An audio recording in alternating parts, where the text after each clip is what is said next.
Support Amigos and listen ad-free. Plus get cool perks and rad swag. Go to everythingamiga.com/support.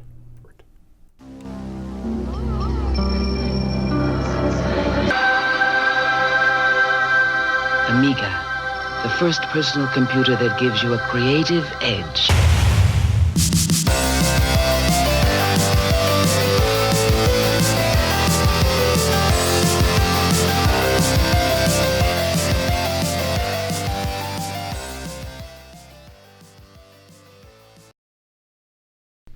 Hi everybody, welcome to Amigos. I'm John. And I'm Aaron. And today, Aaron, we're going to be talking about Batman, the movie, the game. This is the second the movie we've done here in the past couple months. Yeah. Remember what the first one was? No. I don't either. But it was something, the game, the movie. We're back for more. We're back for more. Aaron, there's a lot to talk about with Batman.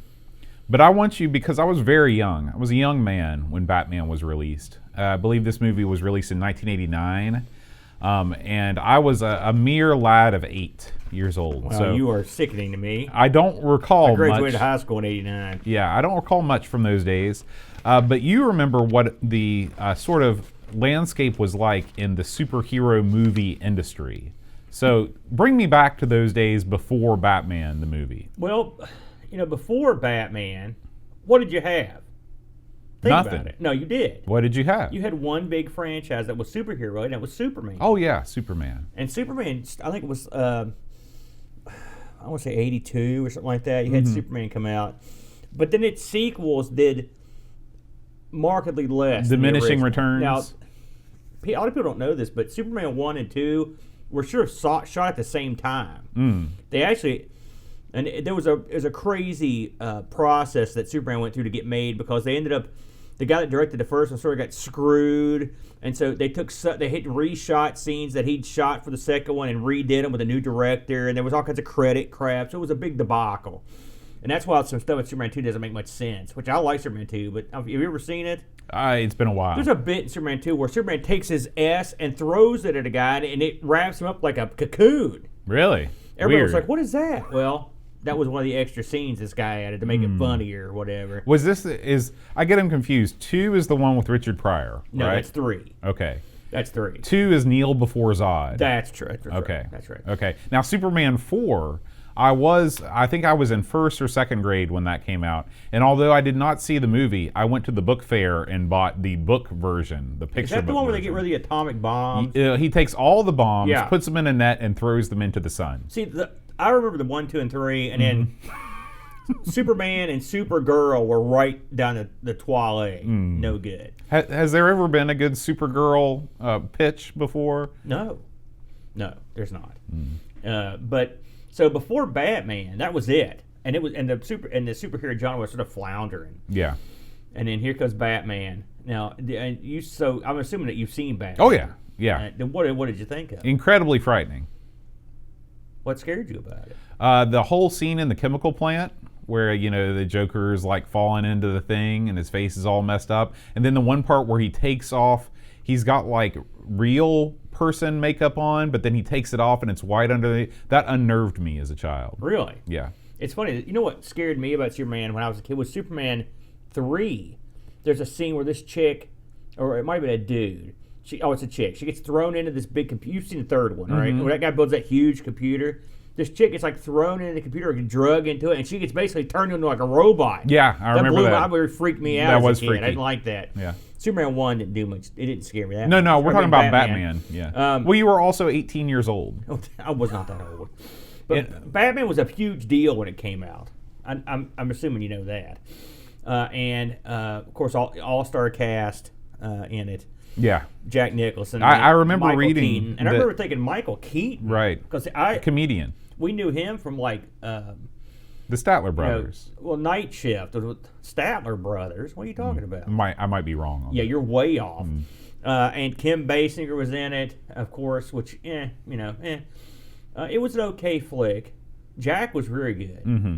He's good in almost everything he does. Keaton. Passable Yeah. Batman. Yeah, he was okay. He wasn't the worst. You be honest though. You don't have to be a great actor to be Batman. It actually helps, though. I mean, it would help. You just got to talk real low. The best thing that the original Batman did, of course, Tim Burton did a good job making it unique with the setting, the music, the architecture. Yeah. And that was all. The music was great. That was the best part. Yeah. Of it. And so the best thing that came out of that movie was the animated series, which was outstanding and surpassed the movie in popularity by tenfold. And they used a lot of the stuff Tim Burton had, the music and the architecture. Yeah, the Art Deco style. Yeah, but it was a huge deal. It was a huge deal when it came out. I remember going down to the.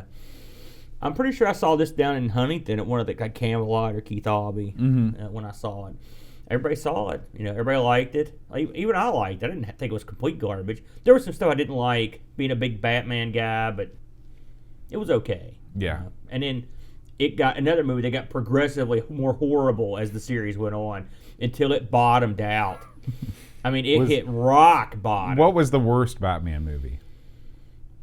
Batman and Robin is awful bad. Is that the Val Kilmer Batman? No, this was the Batman with the guy from the notorious Bachelor guy. What's his name?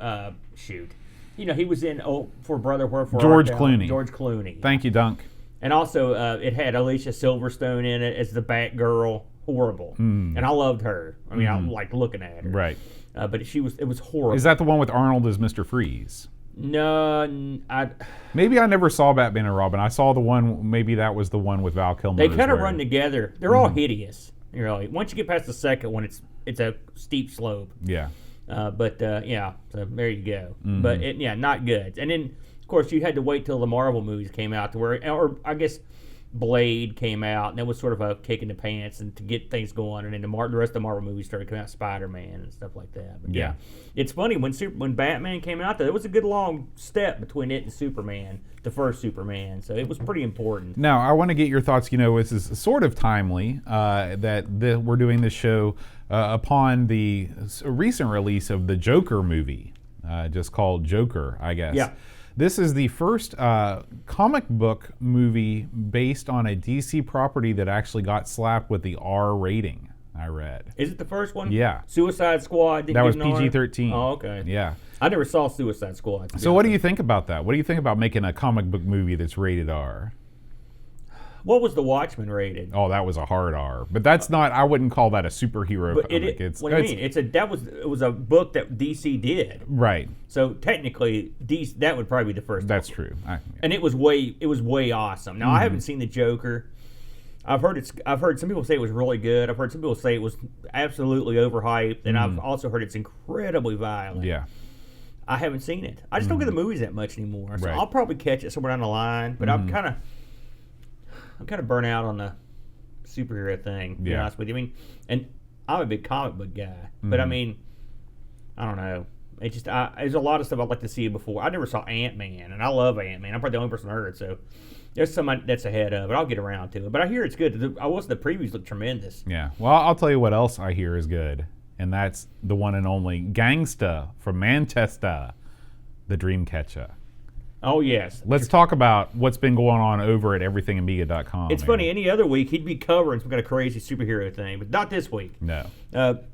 For your interest and perusal, his article this week on everythingamiga.com, it's going to be one of those days, which is a title I've been experiencing over the past weeks and months. And he goes into a thing here about a film called Give My Regards to Broad Street, which, again, I'd never heard of this, Bo. Did you? No. And it's about Sir Paul McCartney, and you can see various... he goes into ultra detail in this thing. And so who'd have thunk that there'd be a game involved in this? Very bizarre. We talked before the show.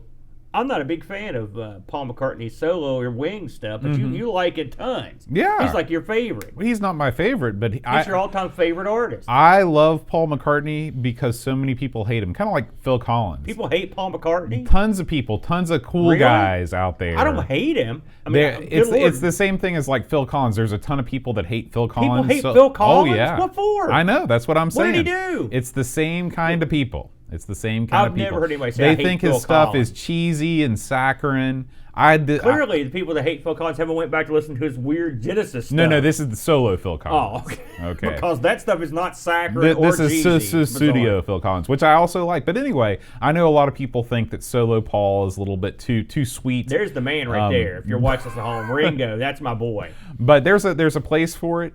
And I literally think that Paul McCartney is the greatest melodic writer of all time in the 20th century, except for possibly George Gershwin. So I'm not qualified to make an assessment of that. I'll leave that to your capable hands, being the teacher type and all. But that Dreamcatcher goes into a long description of this. If you are interested in Paul McCartney or bad-mouthing Paul McCartney and his various game adaptions, this is the article for you. Yeah. And also, again, I want to mention that check out the Dreamcatcher's page or on YouTube, his channel. Always full of wacky antics. Awesome. The Dreamcatcher he's a mad genius. I'll tell you what else is full of wacky antics, Aaron. What's that? The Gamble Train. Oh no. The Gamble Train is rolling down the tracks, ready for this week's bastion of Amiga news. Aaron, what you got? This week we're going to start things off with our buddy 10-minute Amiga Retrocast. I've heard of him. This is, we covered his. Wow, what's he up to here? What in God's name is he doing? Oh. This is multiple ads in front of his video. Man, they're lining up for 10 Mark to take care of them. That's right. So earlier we talked about him and Pixel Vixen went through all of the submissions for the Amiga art contest that they did. This is going a little bit more in depth with each of the entries. Whoa! There's one your right winner up your right there. Bam! We have a sexy witch on the Amiga ball winner. This is, he just goes through them in a little bit more detail, and I believe that this is a multi-part video as well. So if you are at all interested in the results of the art contest that him and Pixel Vixen put on, definitely check out his channel. Man, I've been out of the loop all week. I've been ill, and so I haven't seen any of this. So I can't wait. I saw one picture from this. I think it was the winning picture, and that was it. And so these are all, so far, the ones you've shown on here are awesome. I can't wait to see this. Yeah. That was a good idea. 10 Mark at it again. Smart man. Of course, Pixel Vixen is very talented. Up next, Aaron, our buddy Ravi has been back in his studio again. He's probably got the tea. I know you love it when he gets the big mug of tea and sets it down right in front of his DJ station. Remind me to ask him if he owns a Vectrix next time, because that poster always catches my eye. Yeah. So this is my favorite kind of Amiga music. I like a good old chilled out ambient mix. Okay. So he starts, as you can see, out with just the 1200. The other one is covered up, and at some point with a flourish, just like a magician, he just uncovers the other one. I was wondering about that. And immediately starts going to town. Or he's having a picnic. Yeah. Either way, I'm not really sure. Look at the concentration involved in doing whatever the heck he's doing. DJing is serious business. I can't. Man, can you imagine if they said, "Here, Boat, fill in for Ravi"? No, that would never happen. You're a musical genius. That would never happen. I would pay top dollar to see you give this a shot. Oh well, maybe one day. I'll give it a go. Once I get the House 600 back, maybe I'll set it up on its side and I'll start pressing some keys. We'll see what happens. I like Ravi's got the 2-camera shot going here. That way you can see both hands. That's right. They give you both cameras because you'll only need the edge. Oh, wow. All right. Next up, Aaron. This is, I know you love them. This is another case update. This comes to us from A1200.net. Well, I have one of their fine cases. Now they put out the 1200 case a couple years ago. It was great. Yeah. And this is right off the show floor at Amiga 34. This is the final CAD drawing of the new Amiga 500 case design.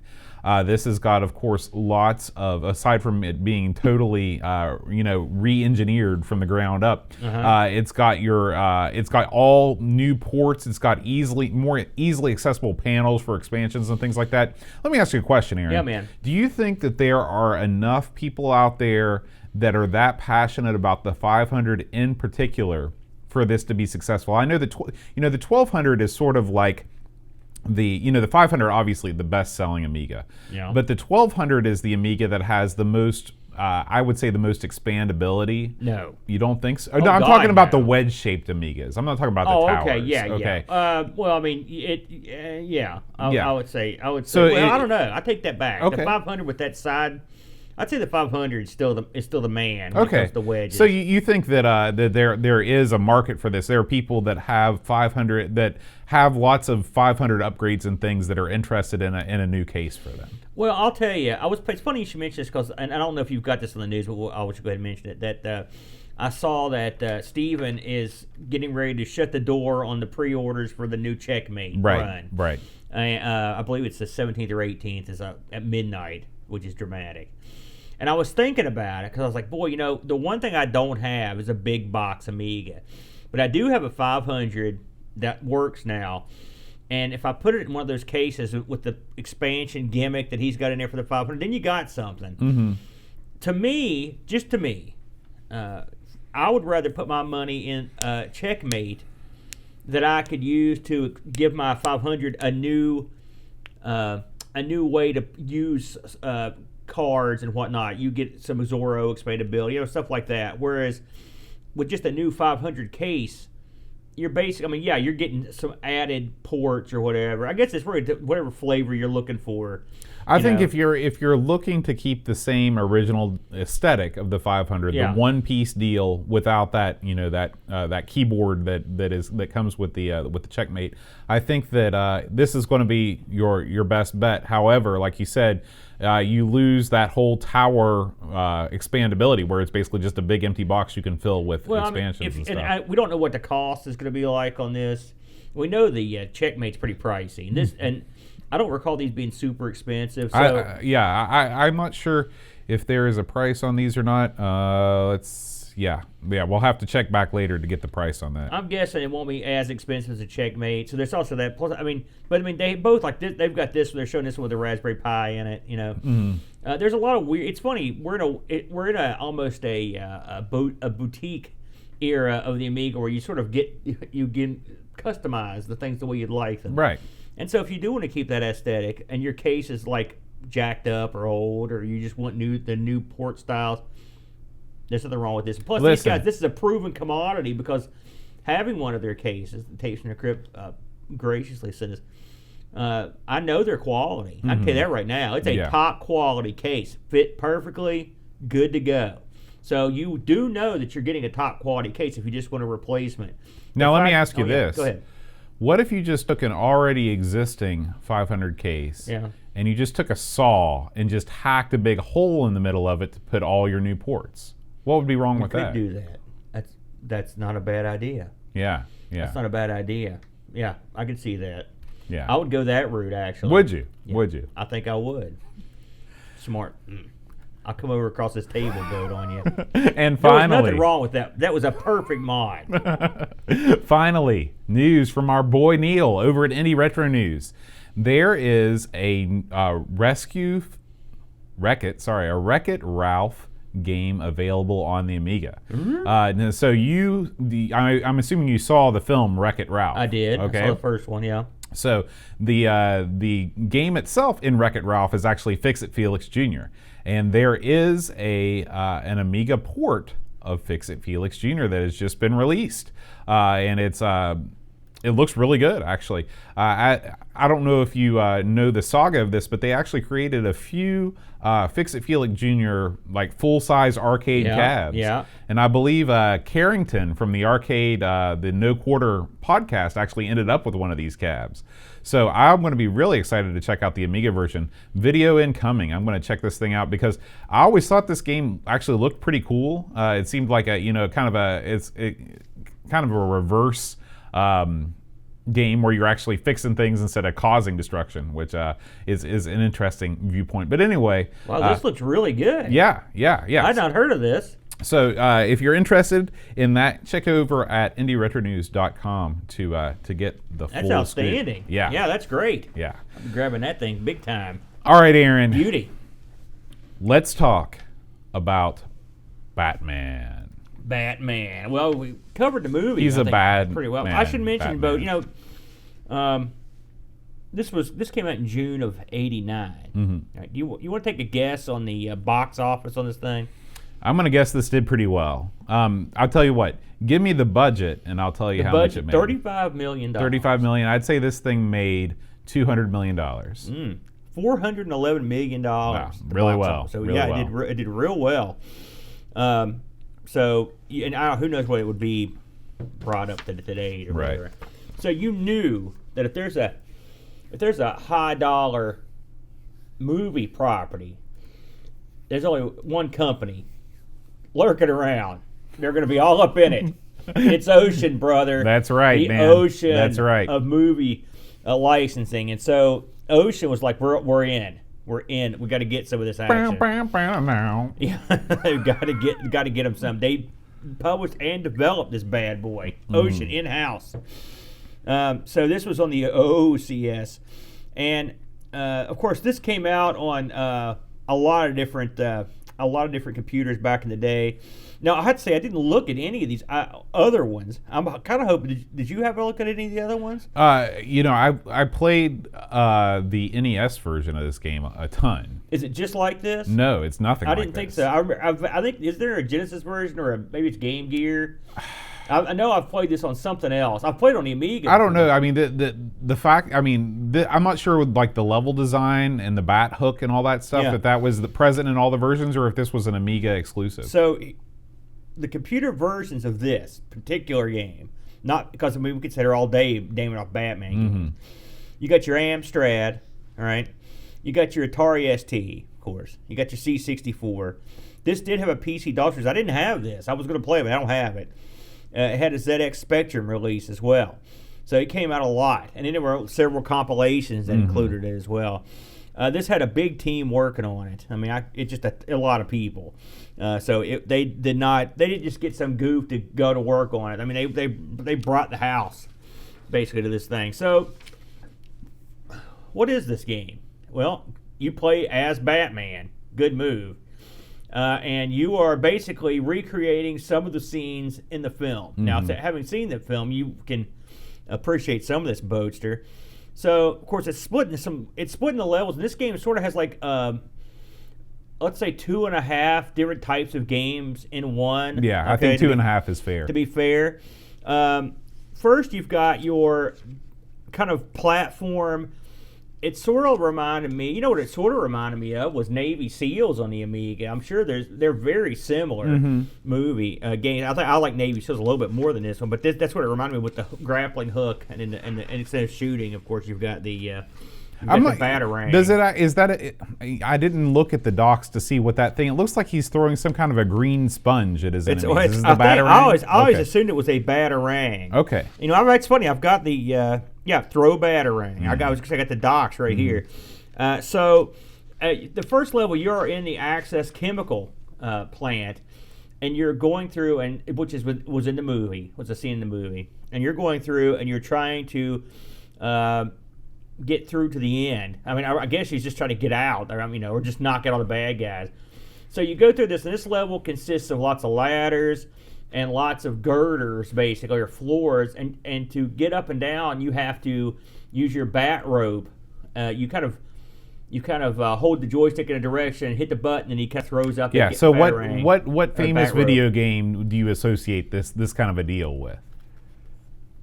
Well, this has been done a million times. Like I said, to me, the closest one, right off the top of my head, I think like a Navy SEALs type game. But well, there's a game that came before this that really set this mechanic on fire, and that's Bionic Commando. Yeah, Bionic Commando, yeah. I mean, I think, did you have as much trouble? First of all, there were several things on this level. I had forgotten about this game. I hadn't played it for years because I was never a huge fan back in the day.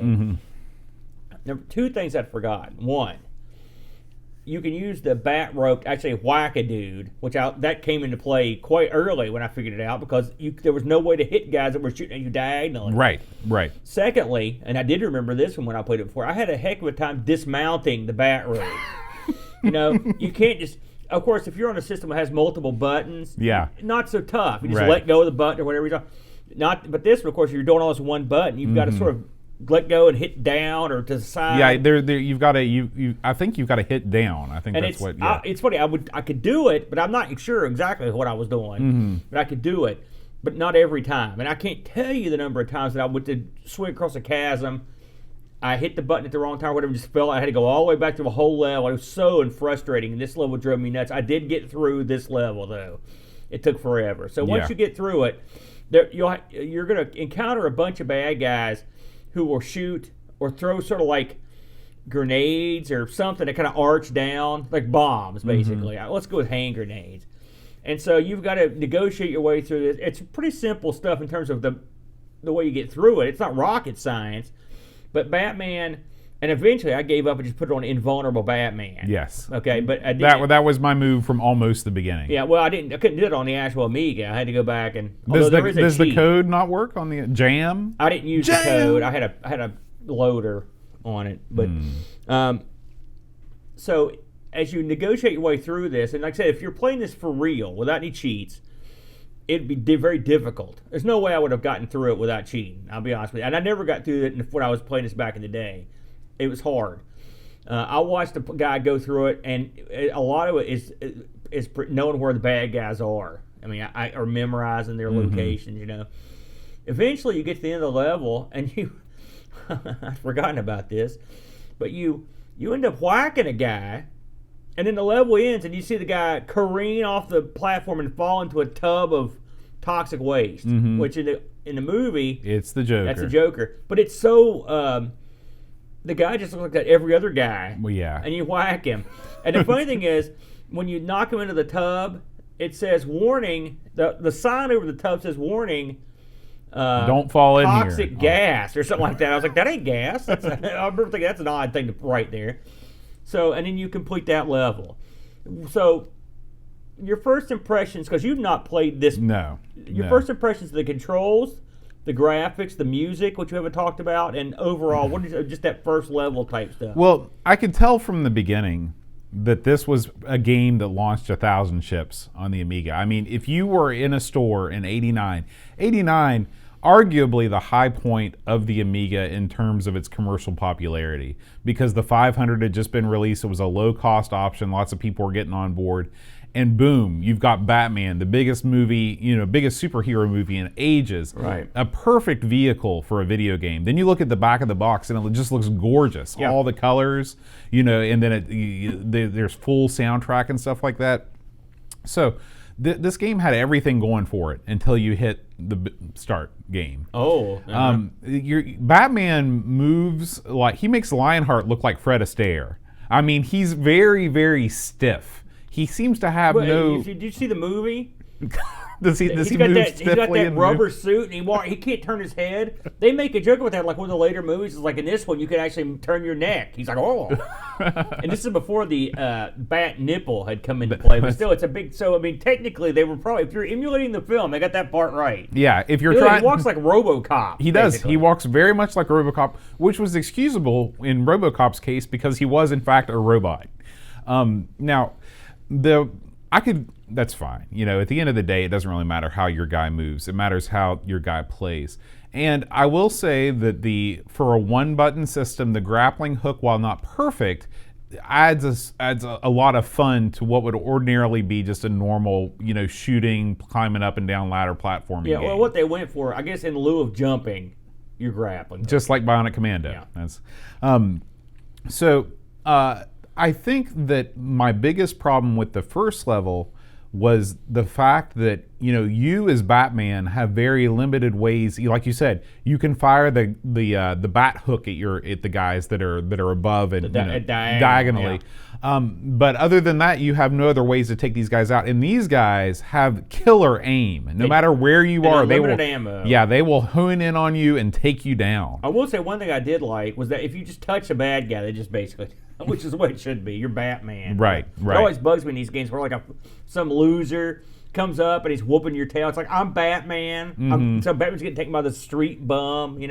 That's the way it should be. If you just touch me, just assume you're dead. Right. So after dying 3 or 4 times on the first level, I immediately looked up on Lemon the code for unlimited Batmans and unlimited health and the level skip, which was also useful. Yeah. So once you get past that first level, now I've got a lot to say about this second level. And this second level is the basically you're driving toward the Batcave and escaping or in pursuit from. At least that's what it said. At the end of the level, it's like you escaped the Joker or whatever. So what you've got here is an Outrun or even a Lotus style looking race section where excuse me, where you're in the Batmobile of the movie and you're steaming along. Okay, now it looks great. It looks great. It looks fantastic. Excuse me, it's very much like Outrun. Yeah. Except for one fatal flaw. This section of the game is crap. I never got past it because I hated it. Mm-hmm. The only thing you do in this is an arrow in front of you, and it will occasionally point to the left or the right. Mm-hmm. And when it does that, you can shoot a hook out from the side of your car that will grapple a post and turn your car real fast. Right. Like Automan, if you remember the old Automan show. Is that like Manimal? No. Well, yeah, it's a lot like Manimal in quality, but Automan had this car that instead of taking turns like a curve, it would just go like that. It was, that's what just effectively. Which is cool. I mean, when you saw that in the movie, you thought, no, man, I thought that was dumb. Really, you didn't think that was rad? No, I didn't. I thought it was dumb. I thought it was cool. That's not the way driving a car works. That's not the way it's going to work. Plus, I mean, we both know that those street poles are just going to yank around. It's true. They're not built for that kind of stress. You're in a huge, heavy tank, but this street pole, have you ever seen anyone run over a street pole? They just fall off. Yeah, I'll give you that. There's the physical aspects of going 80 or 90 miles an hour and making a direct 45-degree turn. It would break your body. You know, it would seem... It's true. All of it's stupid. And I remember seeing that scene in the movie. I'm like, man, it's a good thing there aren't any pedestrians on that corner. They would have had their heads cut off by this road. Yeah. You know, they were everything. So Batman's just surrounded by collateral damage. they go and they put this decent engine together, okay, and they do all this stuff, and then this is what they do with it. Where's the Bat guns? Where's the Bat missiles? Where's something? Let me shoot something or run some guys off the road like Spy Hunter. Something. Mm-hmm. There's nothing. There's nothing. And if you miss these turns, you just run into a blockade of cops, and the game ends. Right. That's the end of the Batman. game. Yeah. Which that was inevitably how I would lose. With this. So your thoughts on this? I mean, my opinion, a huge missed opportunity. Well, it is. It's a huge missed opportunity, and it's a shame because it looks so good. Like, in my opinion, first of all, let's not compare this to the Amiga version of Outrun. There is no comparison. Oh, this is, in terms of graphically, this is way better. Yeah, but I mean, the gameplay-wise, it's just as good. There's actually things that graphically that this game does, like, for example, putting the buildings up. Of course, it's repetitive scrolling things going by, but there's just like Outrun. Yeah, but there's a good sort of mix of things. In the background, there's actually parallax scrolling in the background. You've got like the really dark skyline. Then you've got the lit skyline in front of it. I don't know why they thought, maybe they were just like me. Maybe they were just like 8-year-old me. And when they saw that hook shoot out and they could make that quick turn, they were like, we're putting that in the game. That's it. But it turns this into less of a driving game and more of a, I don't know, just like reaction test. It's crap. Yeah, it's not good. No. It's not good. Well, did you enjoy the driving level? No. Were you ever able to beat it without cheating? No. And the cheats don't help you on this. No. You're pretty much screwed. Yeah, so I hit the old, I think it was F10 or something, and I moved on. Speaking of screwed, let's talk about the next level. I'll let you explain this one to me. You get to the Batcave, and it's time to put stuff together on a computer screen. What the heck was this? Yeah, I didn't understand how this worked. I didn't either. And I've read the docs. And I still don't know. I know that you're trying to create a formula that is I think you're trying to reverse engineer the toxin that the Joker is making that makes everybody laugh. That's the idea. And the way that it works it worked. I played that level and I cried. It looks like kind of like a slot machine mixed with like Candy Crush or something like that. And I'm sure that there's some sort of a puzzle element in it, but I could not figure it out. I didn't know what was going on. I printed the docs to help me with that level. And here's the help. The score is based on the amount of time taken to find the correct combination. So I went and watched the guy play it, and I'm like, well, let's do what he did. And then there you go. By the time I got to that part where I went to YouTube, I was like, well, I'm just going to finish up the game just watching the playthrough. This is where you can just write puzzle elements on the back of the box. Yeah, absolutely. So we're just going to go right past that one. So next you're on to the another wasted opportunity. This is the car level in the Batwing, the jet. Right. Now, in the movie, if you'll recall, There's a scene where the Joker has a bunch of parade floats, all right? Mm-hmm. He's diabolical, that guy. And what he's done is filled them full of Joker gas, Right. y'all. Oh, yeah. And so Batman comes through with the bat wing, which is this cool jet. It's awesome. He rolls in, and he has a pincer so on the front that collects all those balloons, and he flies them out the ocean or something, Right. whatever. Just like Superman, into the sun. He gets rid of them. Yeah. Everything. Don't ever go out in the open sea. There's all kinds of crazy crap just laying out there. So this is just like the driving level, except you're in number one, you're in the Batwing. Number two, it's a bit slower, and you can kind of move up and down. And number three, you can actually complete without wanting to die, but it's just not that much fun. No. Again, you're in a jet. You can't do anything cool. You just run into balloons. Yeah. Lame. I didn't like this level either. What about you? This is, I mean, again, if you're just reading about this game and you're like, you get to fly the Batmobile, you get to fly the Batjet. Oh, yeah. You know, you're on board 100%. It's just the execution was so poor. I really wish what I would have enjoyed is something like Star Fox, with the Bat, where you're actually flying around an open environment, like a wireframe environment, you're collecting the balloons. That would have been rad. Yeah. So once you get through collecting all the balloons, it's time for another grapple fest, this time in the cathedral. All right, so it's exactly like the first level, except it's I think it's longer. I never got past this one either, just because I was just like, I'm dying here, physically dying. The Joker must have invested in some biotech company, because he has an army of twins. Yeah, just all the goons that's are how all you the do same it. guy. That's all the bad guys have, like they it's almost like the clones. It's just like Star Wars. It's got a bunch of clones, and these clones have crack shot eyes that are deadly from anywhere on the screen. So, I mean, it's more of the same. Just go up and up and up. It's the same exact thing. And eventually, you get to the roof, and the Joker's there. Now, I have to say, I didn't get that far. I don't know. I'm assuming you saw the end of this game. Because at the end, the Joker is, which is just like in the film. If you remember in the movie, I always thought this was kind of a funny way to end the movie. The Joker is getting lifted off the top of the cathedral by one of his goons. And so Batman grapples the Joker's foot to a big slab of it's like a big statue. Right. And the Joker's holding this ladder, and he can't hold on, and he plummets to his doom. Now, I believe I can't remember in the movie if he falls in the water or not. There's something that happens at the end. It seems like they didn't recover his body. Well, I thought that they found his body, but it was like a mannequin, and there was like a recording device in there. It was him laughing. No, that wasn't that. I would have remembered that. Oh, I'm glad we're watching this, because I almost forgot. This level does include something that is so stupid, I forgot about it. The Incredi-Rats, they're on this level. These are the most infuriating enemy in this game, are these rats. You know what I'm talking about? Yeah. Oh, yeah. You have to avoid them, and of course you can't jump. So you've got to do a lot of wacky swinging, hanging from the ceiling. Picard's with me. There were laughing teeths. You don't remember the laughing teeths?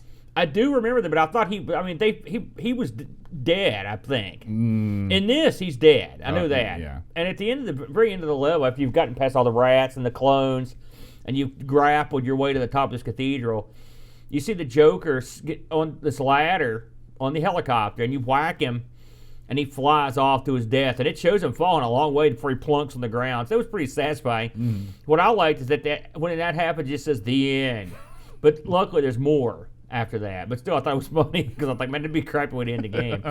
I'll give the game credit. The ending's pretty satisfying. These levels where you swing around are the best levels, but they are tedious. Yeah, they're super too long. tedious. They're too long. They're too difficult. It's the hallmark of European platform design, where you're just sort of meandering around with no clear path. There's no real way set out that the game there's wants only you to one go. way to go. Yeah, but it's not satisfying to negotiate the level. It's not as if you're discovering new and interesting things as you move across it. It's just more the same. It's not the most fun. Contrast this with a game like Castlevania. Okay, Castlevania, you're doing the exact same thing. You're negotiating these sprawling levels that aren't necessarily linear, but the game is always throwing new things at you, new monster types, new abilities, hidden things. This game, it's just like if you play the first 3 rooms, you've played the whole level. I will say this about this game. If I'm Ocean, all right, and my games are of various qualities, I'm like, listen, fleet of programmers, make me a game. And I'm the programmers. I'm like, listen, we got to make a game. It's going to sell like buckets of consoles or computers. Here's what we're going to do. We're going to have the bat, just like you said, we're going to have the bat wing in here. We're going to have the car. We're going to have it all. They're going to have all kinds of modes of gameplay. And they did it. It's just all different modes aren't that good. Right. And so, but it was like if you're the guy at Ocean, you're like, whoa. Mm-hmm.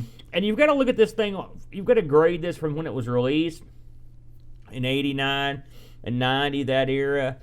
This would be. It wouldn't be novel. No, I mean, I will say that. But it would look good. Mm-hmm. It's expansive. You know, I mean, it takes you probably an hour to go through the whole game. Yeah, and I'm sure that there were people that got this. Of course, the famous Batman pack brought to you by David Pleasance. Absolutely. That was a huge moneymaker for Commodore. Oh yeah, absolutely. And this is it's not a horrible game. It's playable. It's just way too difficult and tedious. But again, we're coming at from a perspective of somebody that can sit down and play anything that they want. I will say this: the Batman pack. I looked the thing up on it just to see exactly what they sold with it, what was in it. So it came on sale between October of '89 and September of '90. All right. So in the UK, you're in the Batman themed box, and you got Batman, the New Zealand story, and you got FA 18 or something, which we played all those games, and you got Deluxe Paint 2. That's great. That's a great deal. So they did an initial run of 10,000, and they ended up selling 186,000 Bat packs. Yeah, that's fantastic. Which was crazy, and it was the most successful bundle ever released. Ever bundled. And of course, we hear about the Bat pack. That one comes up over and over and over, and so that's connected in no small part to the success of the film. Plus, if you look at superhero games of this era, I mean, it's much like the movies. It's like there's not like a ton of like mega great superhero games walking around. There were some. This is much better than the Superman game for the Amiga. Remember that horrible. game? Remember what was that game that you and Hatch had played? That was Superman. Was that what? Yeah. I mean, that was no good. So. And it's, hey, listen, this is way better than like Thundercats and stuff like that. So I mean, this is not a bad game. I would call this a very average game. Absolutely. In my opinion. Absolutely. I didn't think it was super great, but it wasn't the worst thing I've played. I can't help, as I was struggling through this before I put in the cheat, I just kept looking down at the HUD and looking into Batman's eyes. That look of confusion and bewilderment that you see there. Was me. We should mention that there is. What did you think of the music in this? I thought it was tedious and annoying. You could tell it was 16-bit music. Again, it's on the back of the box. It sounds like a 16-bit track. There's lots of voices and stuff, but I mean, it's not a good. It was very good. Yeah. There is digitized audio in this, and you can hear it a couple times. One, you hear the Joker say, "Ever dance with the devil in the pale moonlight." You also, at the very end of the game, you hear Batman say something like, "Make sure to tell all your friends," which I think that was pretty funny. And the Joker laugh and stuff. So there's some digitized audio in it. And some digitized graphics are in it. Look at Batman. In order to avoid these rats, right now he's just swinging back and forth like the biggest doofus the world has ever known. Here, but ludicrous. Yeah. Hey, listen, rats and bats. There you go. Usually bats is on the side of the wrong, so at least this time you're playing the bat. And that's true. Everybody else ever. But I would give this an average score. Now, how did it get judged by the reviewers of the day? Now, we're going to say an average score is, between, say, 70 and let's say 75 and 85%, somewhere in that ballpark. So, Lemon gives this a 7.55. Pretty average for Lemon, Amiga Action gave this an 82% in '89. Then went back and revised it to a 78 a couple years later. I love that. Amiga Format gave it a 90. Amiga Power gave it a 79. AUI gave this a 7 out of 10, and CU Amiga gave it an 88. So that's a lot of average scores in there. Yeah, and I would place this game solidly in that category. Yeah, this is a C. This is a C. I'm going to say C plus, and I would say the thing is this: if they had made the driving sections better, This could have been a an big A. winner. Yeah. I mean, well, I don't If know they about would have that. made, if they would have made the platforming section shorter, they wouldn't have necessarily even had to make them better because they're fine. They need to be better, frankly. If they would have made the driving sections anything close to like a real driving game, like Chase HQ, just imagine if you're chasing down the Joker mobile or something like that. That would have been great. I would have. You know what? I'll tell you something. Honestly, I could have done without the platform sections if they would have had a really cool driving and flying component. You could have released a game squarely around that engine, and like you could have ripped off Chase HQ. There goes the Riddler, go get him, or the Joker, whoever you're after, and then the Joker's henchman, and then there's a scene in the movie, if you'll recall, where he takes the bat wing and he flies at the Joker, and the Joker pulls out this big long revolver huge pistol, and blows the plane out of the air, which I always hated that, but something. Instead of just the lame things they did. It's amazing to me that they built this nice engine and they just, I don't know what else they would have done with it. I don't know if they made any other games. Well, again, they were fulfilling what was set out to them by their manager, who's like, you need to make a platformer or a racing game, and you go for it. And then it's a perfect back-of-the-box game. Yeah, you're right. It wins. It's like the Redskins. They win the offseason every year. This game wins the back of the box. What do you got for listener reviews this week, Boaster? Graham Vebke says, yet another licensed title from Ocean, and I found this game more difficult than I remembered. The first platform level reminds me of Rolling Thunder and Castlevania Lords of Shadow with a grappling hook, and those enemies rarely ever miss hitting you. Yeah. The driving level, if you get there, reminds me of Chase HQ and probably had the potential to be the best part of the game, even with the weird grappling hook turn mechanic. I believe there is a flying level after making it to the Batcave and more platforming to do, but I couldn't get that far. Way too difficult. 5 out of 10. Chris Fold says, the game they claim sold millions of Amigas. Luckily, no bugger played it first. Average graphics, decent sound for the era, but this game is brutal. Within 5 seconds of the first level, you got guys coming at you. I've only made it to the car part once. With cheats, I saw the flying level and then discovered it has another massive rock-solid platform level. Worth a look, but nothing to write home about. 5 out of 10. If you want good Batman platform and driving, load up Batman Returns on the SNES. I would go with Batman the Animated Series on the SNES. I think that's a better game. Lobsterminator says, it's hard to give this an honest review due to emotional baggage. The controls are slow and clunky, and the difficulty is too high, but it's still nice to run through with trainers every 3 years. The monotone music still brings back fond memories of my early days of Amiga ownership, and the rope-assisted turns on the Batmobile remain cool. I give this a 6 out of 10 because I can't be too mad at it, but without nostalgia goggles, it might be closer to a 4. Pixels at Dawn says, I honestly expected to enjoy this game, but I was corrected within seconds as a dude shot me through a platform and I discovered, by comparison, Batman could only shoot in a straight line. That's true. What followed was a slow descent into madness. As the annoying music looped, Batman walked slower than RoboCop, Wow. and I was shot by guys who spawned behind me and guys who had free shots as I used the grapple.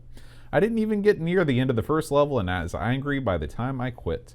I would delete this from my Amiga, but some ritual sacrifice seems more appropriate. 3 out of 10. Oh, wow. Burial. And the Duncan Styles says, I first played the CPC version of this game, and I think I prefer it just. The Amiga glams things up with prettier graphics, 3D driving sections instead of side-on, and sampled music, which is somehow less memorable than the 8-bits. We know the Amiga can do better than this. However, I do appreciate that you get multiple genres of game in one package, so a couple of points for variation. Not a fan of the ending, though. Who would know to immediately fire the bat rope at the Joker in order to finish the game? Yeah. What are you? Answer, disappointing. 5 Nice out of one, 10. Bert. Thank you. You sound just like him. It looks like that we probably share the same opinion. I should mention, this comes in a black box with a logo on the front. It's a pretty plain Jane looking box. And you can get these all day on the eBay. I saw them going anywhere from $9 to $16. They were in the UK. Okay. If you're wanting to add this one to your collection, it is out and ready to rock and roll. As we wind down the show, I do want to make an Amiga Ireland announcement. I have officially purchased my tickets for the show. So I'm ready to descend upon Athlone this weekend, probably tomorrow. I'm going to be buying my plane ticket. So really looking forward to seeing all you fine folks that are making the voyage to Amiga Ireland. And for those of you that have supported me through the GoFundMe campaign, thank you so much. And for those of you that aren't going and threw in a couple bucks, I will try and make it worth your while to give you a front row seat to all the talks and all the action and everything once I get over there. So and next year's GoFundMe will be for Boat's liver transplant. Yes, absolutely. After all that Guinness. I want to remind everybody that we do record this show live every week on Twitch. We'll be on Twitch for the time being. Twitch.tv/Amigos Retro Gaming. I want to thank our Twitch Prime subscribers, Aaron. Ooh. If you are, you can subscribe to Amigos on Twitch. It's another way you can support the show. If you are an Amazon Prime subscriber, you can actually subscribe to one Twitch channel per month, and we get the financial benefits of that, and it costs you nothing. So feel free to do that if you want to. Just like Roushi MSX, 6MMBRX, Pixels at Dawn Gaming, Graham, G. Vebke, whoever that is, Chris Folds, Mohawk Mall, Brother Bill, David Pick, and Picard 2010. So thank you guys for subscribing on Twitch. Aaron, last week, the Patreon Song Challenge was Joy to the World. That one I knew. I had to say that's one of the few times I've actually got one. AKA Jeremiah was a bullfrog. Yes. Yes, that was painful to hear. Now, a lot of people think that that's a Three Dog Night song, but I was corrected by Pac Billy, who said, a lot of people will tell you this is a Three Dog Night song, and they did make it famous, but they were basically a cover band. All of their hits, he's talking about Three Dog Night, were other folks' songs. Really? One is the Loneliest Number was a Nilsson song. Old Fashioned Love Song was a Paul Williams number. Joy to the World, that one I knew. Joy to the World was written and first performed by the great Hoyt Axton, whom you know is the dad from Gremlins. Huh? Oh, yeah. Yeah. Okay. Also, the dad from the Black Stallion. The Black Stallion. That was a horse movie, I'm guessing. No. I'm guessing. What tipped you off? Well, at first I thought it was about the Black Crypt, but then I realized that was the Black Crypt. Or the Black Cauldron. There's a lot of black movies. Just keep digging it, bud. Not everyone is aware of this guy's career as a folk singer. So congratulations to Pac Billy, Brother Bill, Terry Howard, and Jonas Rule. And now before we dive in to the Patreon song for this week, Aaron, let's talk about what's been going on over in the channel. All right? All right, yeah, let's see what, because I've been out of the loop. I'm anxious to see what we've been doing. So over on the YouTube, we have, let's see, as I struggled to pull this up because I was not prepared. You? I know, hard to believe, right? So we've got probably the biggest news of the week is that the Taze Valley Classic Computer Club met once again to fix old computers and play old games. That was so much fun. This is one of my favorite meetings we've had. Yeah, so and I sat on my duff and watched John clean a 1541 floppy drive while we chatted with people on the Twitch channel. So much fun. And then you guys played just a boatload, no pun intended, of Atari computer games. Yeah. And so it's a fun time. You can watch an archive of that stream with the Atari going on in one window, and then two windows full of John Marshall, fan of the show, and Aaron Fix, an old 1541. There's a lot of bald going on in there. Yeah, there is. You could never have too much bald. You know, John's got this gimmick to hook the 1541 up to the PC. Unfortunately, we didn't get a chance to. We ran out of time before we really got to get too far into it. So probably the next time we come around, we'll be getting into it hot and heavy. It was an abbreviated meeting because of the next thing that happened, which was actually earlier in the day but released later. It's the second installment of Amigos role-playing. This was a game ran by another friend of the show, supporter, Matthew Larimore, a.k.a. Evil Matt. Came in from Kentucky. He's evil. To run this game of Delta Green. So what is Delta Green, Aaron? Well, you played it. Yes. Delta Green is a sort of a spin-off game on Call of Cthulhu. This game took place in modern times where you basically work for an outfit that investigates, old one-esque horrors in the real world and tries to take care of what's going on with them. We had Evil Matt, Boat, myself. one of Brent's last super sick appearances before he went completely nuts. And of course, Uncle Larry was also here, Leroy. So we had a good crowd. We played. We ended up playing about 3.5 hours.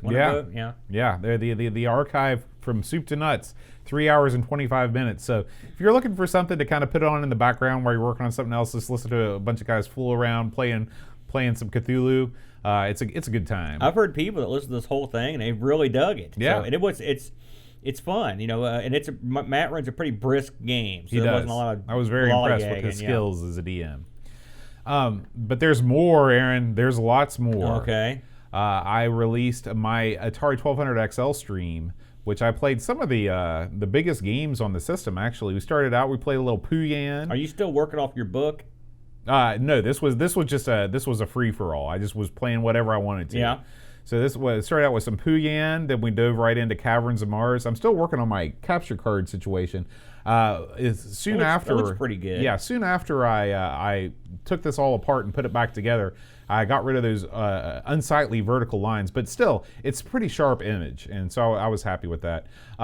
Played some Pingo, and closed things out with a Rescue on Fractalus, and an absolute horrible game called Taxi Cab Hill. Just one of the worst games I've ever played in my life.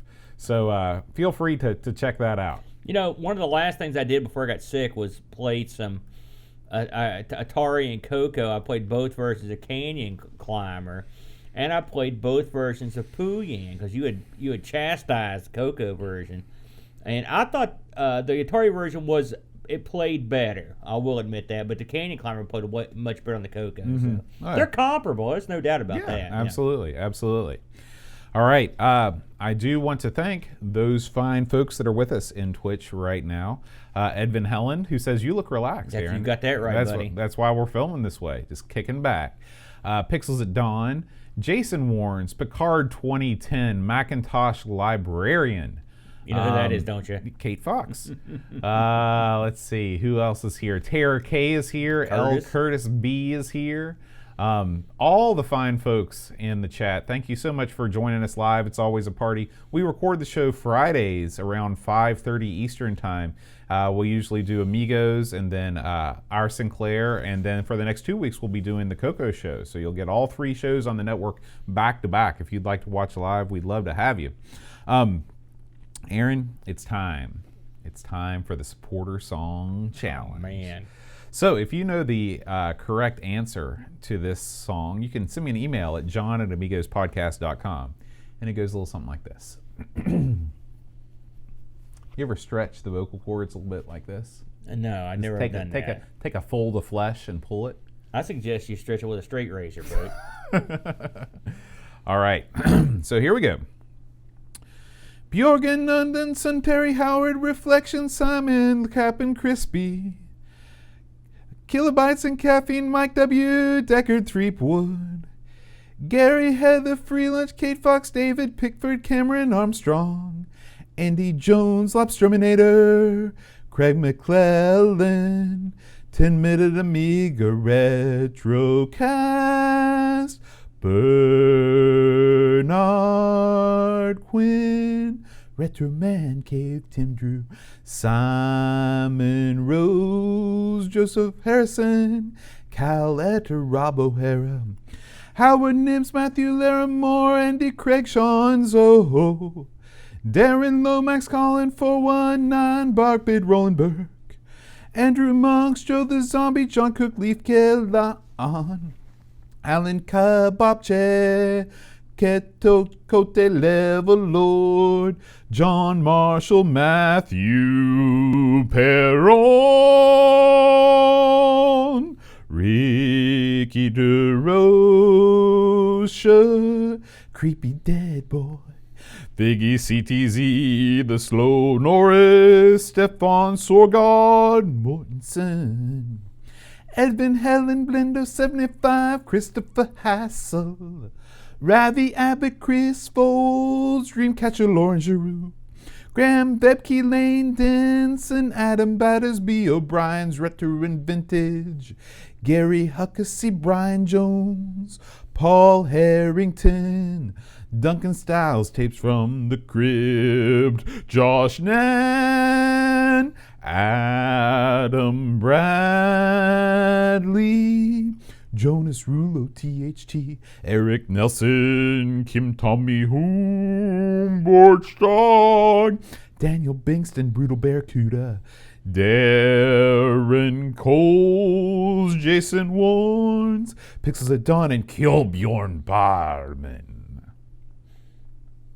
I think you just randomly said things. No, that was rehearsed, and that was meticulously coordinated with the correct syllables, with the syllables of the lyrics. Man, I guess I don't have the trained ear for this sort of thing. You really don't. You really got it. I did when I started the show, but you sort of worn my ear down. Well, over the years. it's sort of like blunting a fine edge. Yeah, you got that right. Trust me, a blunt is in order. Aaron, next week we're gonna play. Speaking of Kjellbjorn Barman, we're gonna play Heimdall. Oh, Heimdall. Okay. Yeah. You know anything about Heimdall? Nah, I know of it. Little of this, little of that, percussion. I know I've played that. Heimdall. Heimdall. We haven't played that before? No. Okay, sounds good. We'll give her a whirl. All right. Well, guys, thanks as always for listening, and we'll be back next week with Heimdall. Until then, Adios.